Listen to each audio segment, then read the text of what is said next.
এটা হচ্ছে stomach tube. এটা ইউজ করা হয় তিনটা কাজের জন্য। একটা হচ্ছে লিকুইড মেডিসিন অ্যাডমিনিস্টার করার জন্য ডিরেক্টলি স্টোমাকে, আরেকটা হচ্ছে রুমিনাল ফ্লুইড কালেক্ট করার জন্য, আরেকটা হচ্ছে to remove the choke or oesophageal obstruction. আর এই দুইটা হচ্ছে মেটালিক ইউরিনারি ক্যাথেটার। এটার কাজ হচ্ছে যখন হচ্ছে ইউরিনারি ব্লাডারে অবস্ট্রাকশন হয়ে যায় তখন ইউরিনারি ব্লাডারের মাঝে মানে ইউরিনারি ট্র্যাক্টের ভেতরে এটা এইভাবে ঢুকাই দিয়ে তারপরে যে এইভাবে অবস্ট্রাকশনটাকে কাটা হয়। আর এই দিক দিয়ে যখন কাটা হয়ে যায় তখন ইউরিনটা আর কি পাস হয়। এটার সাথে আরেকটা ইনস্ট্রুমেন্টের মিল আছে, সেটা হচ্ছে টিট সাইফোন। টিট সাইফোনের ক্ষেত্রে টিট সাইফোনটাও এরকম দেখতে, ওটাও টিটের মধ্যে ঢুকাই দিয়ে এই যে এইভাবে করে টিটের যে অবস্ট্রাকশনটা সেটা কাটা হয়।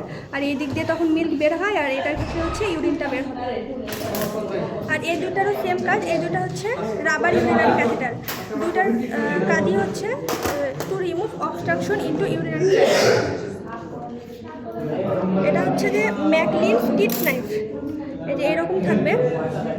এখন যে তিনটা ইনস্ট্রুমেন্ট দেখবো তিনটাই হচ্ছে টিটের জন্য। এখন আমরা যে তিনটা ইনস্ট্রুমেন্ট দেখবো তিনটা হচ্ছে টিটের জন্য। এটা হচ্ছে ম্যাকলিনস টিট নাইফ।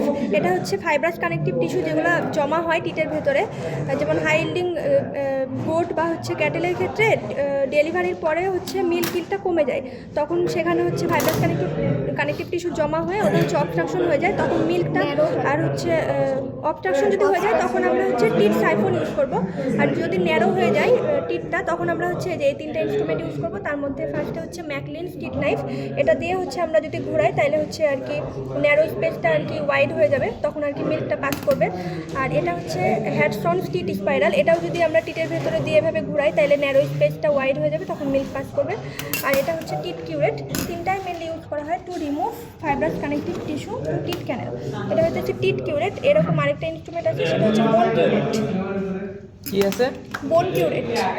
বোন কিউরেট। এখন যে চারটা ইনস্ট্রুমেন্ট দেখবো সেটা হচ্ছে ডেন্টাল কাজে ইউজ করা হয়। শুনি না ভাই, জোরে বল, এখানে শোনা যাচ্ছে না। এই তিনটা হচ্ছে ডেন্টাল ফরসেপস। ডেন্টাল ফরসেপসের মধ্যে প্রথম এটা হচ্ছে ডেন্টাল ফরসেপস। এটা দেখতে হচ্ছে ট্রিমারের মতো, এটার সাথে যেটা মিল আছে সেটা হচ্ছে ট্রিমার। তো ডেন্টাল ফরসেপসের আমরা তিনটাই দেখবো, যে তিনটার মাথায় একটু একটু দাঁতের মতো। এটা দেখে আর কি মনে রাখতে হবে যে এটার মাথা দেখতে একটু দাঁতের মতো। তারপরে হচ্ছে এইটার মাথাতে ওই যে ছোট্ট একটা দাগ দেখা যাচ্ছে, দেখতে পাচ্ছি দুইটার মাথায়।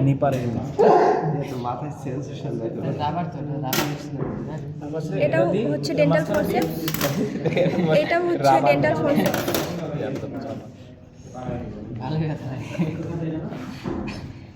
এই তিনটাই হচ্ছে ডেন্টাল ফরসেপস। আর এটা হচ্ছে ডেন্টাল ফিলার। এটা হচ্ছে ডেন্টাল ফিলার। এটা হচ্ছে যখন দাঁতের মধ্যে কোনো ক্যাভিটি হয়ে যায় তখন হচ্ছে ওই গামটা নিয়ে আর কি এটা দিয়ে ফিল করা হয় দাঁতের মধ্যে। এটা হচ্ছে সবথেকে ইম্পর্টেন্ট, এটা হচ্ছে অ্যাবসেস নাইফ বা এটা আরেকটা নাম হচ্ছে বিষ-ছুরি। তো এটা হচ্ছে যখন অ্যাবসেস হয় তখন হচ্ছে আমরা ইনসিশন দিতে ইউজ করি। আর অ্যাবসেসটা হচ্ছে অপারেশন হয়ে গেলে এখন অপারেশনের পরে যে ক্যাভিটিটা হবে ওই ক্যাভিটিতে হচ্ছে গজ দেওয়ার জন্য আমরা হচ্ছে সিটোনিক নিডেল ইউজ করি। যখন ক্যাভিটিটা অনেক বড় হবে তখন হচ্ছে গজের যে রিম সেটা পুরোটাই দেওয়া লাগে, তখন হচ্ছে রিমের ভেতরে এইটা হচ্ছে দিয়ে আমরা আটকাবো। আটকানোর পরে জাস্ট এইভাবে দিলেই হচ্ছে ওই ক্যাভিটিতে হচ্ছে গজটা চলে যাবে। আর গজটা দেওয়ার আগে অবশ্যই হচ্ছে ফবিসপ বা হচ্ছে পোভিডনের মধ্যে সোক করে নিতে হবে। আর আরেকটা ছিল, এটা হচ্ছে ড্রেসিং ফরসেপস। এটা দিয়ে হচ্ছে মেনলি ড্রেসিং করা হয়। আর যদি ক্যাভিটিটা ছোট হয় তখন আমরা এটা দিয়েই হচ্ছে মানে গজটা ধরে হচ্ছে সোক করে আমরা হচ্ছে ওই অ্যাবসেসের যে ক্যাভিটি সেক্ষেত্রে আমরা হচ্ছে ইউজ করতে পারি। এটা হচ্ছে ছোট অ্যাবসেসের ক্ষেত্রে ইউজ করা হয়। ক্যাট আর হচ্ছে গোডের ক্ষেত্রে যেগুলো হয় ওগুলো তো নর্মালি ছোট অ্যাবসেস হয়। আর এটা হচ্ছে টেনোটমি নাইফ। এটা হচ্ছে টেন্ডন কাটার জন্য ইউজ করা হয়। এটা হচ্ছে যেটা জং ধরা সেটা হচ্ছে টেনোটমি নাইফ, মরিচা করা। আর এটা হচ্ছে স্প্যাচুলা। এটা হচ্ছে অয়েনমেন্ট প্রিপারেশনে ইউজ করা হয়। আর এটা হচ্ছে গ্রুভ ডিরেক্টর।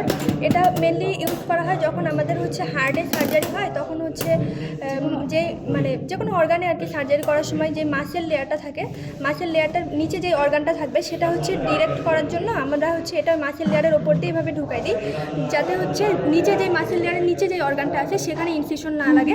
এটার উপর দিয়ে তখন আমরা ইনসিশনটা দিতে পারি যাতে নিচের অর্গানটা প্রোটেক্ট করা যায়। আর এটা হচ্ছে মেটালিক সিরিঞ্জ। তো এটা হচ্ছে মাস্ক ভ্যাকসিনেশনের ক্ষেত্রে ইউজ করা হয়। যখন আমার 100টা গোটকে হচ্ছে আমার সাপোজ পিপিআর ভ্যাকসিন দিতে হবে, তো সেক্ষেত্রে তো আমি হচ্ছে সবগুলোকে 1 ml করে দেবো না। এটার মধ্যে 100 ml নিয়ে নিব, নিয়ে এখানে হচ্ছে মার্ক করা থাকে, আমি যখনই হচ্ছে ভ্যাকসিন দিব তো সেটা 1 ml আর কি যাবে। তো এটা মেনলি ইউজ করা হয় হচ্ছে মাস ভ্যাকসিনেশনের ক্ষেত্রে। আর এটা হচ্ছে পারকাশন হ্যামার, এটা মেনলি পেন সেন্সেশন আছে কিনা সেটা হচ্ছে ডিটেক্ট করার জন্য আমরা হচ্ছে ইউজ করি। এটা যে এভাবে দিয়ে হচ্ছে মানে পেন সেন্সেশনটা ইউজ করা হয়। আর এটা হচ্ছে অবস্টেটিক্যাল ওয়্যার গাইডার, এটা হচ্ছে ডেড ফিটাসকে হচ্ছে রিমুভ করার জন্য বা এক্সপাল করার জন্য আমরা হচ্ছে এটা ইউজ করি। এটা মেনলি এইভাবে হচ্ছে সার্ভিসের ভেতরে দেওয়া হয়, দিয়ে এই দিক দিয়ে হচ্ছে অবস্টেটিক্যাল ওয়্যারগুলো বের করে এই যে এইভাবে অথবা হচ্ছে এইভাবে হচ্ছে কেটে ডেড ফিটাসটাকে আমরা হচ্ছে এক্সপেল করতে পারি। আর এটা হচ্ছে ট্রে হোল্ডিং ফরসেপ, এটা হচ্ছে কিডনি ট্রে ধরার জন্য। এটা হচ্ছে এইভাবে ধরে এই যে সাপোজ এটা যদি ট্রে হয় তাহলে আমরা এইভাবে ধরবো, মানে কিডনি ট্রেটা আর কি আমরা হাত দিয়ে না ধরে এই যে এই কিডনি ট্রে দিয়ে আমরা কিডনি ট্রে ফরসেপ অথবা হচ্ছে ট্রে হোল্ডিং ফরসেপ অথবা হচ্ছে বাবেল হোল্ডিং ফরসেপ।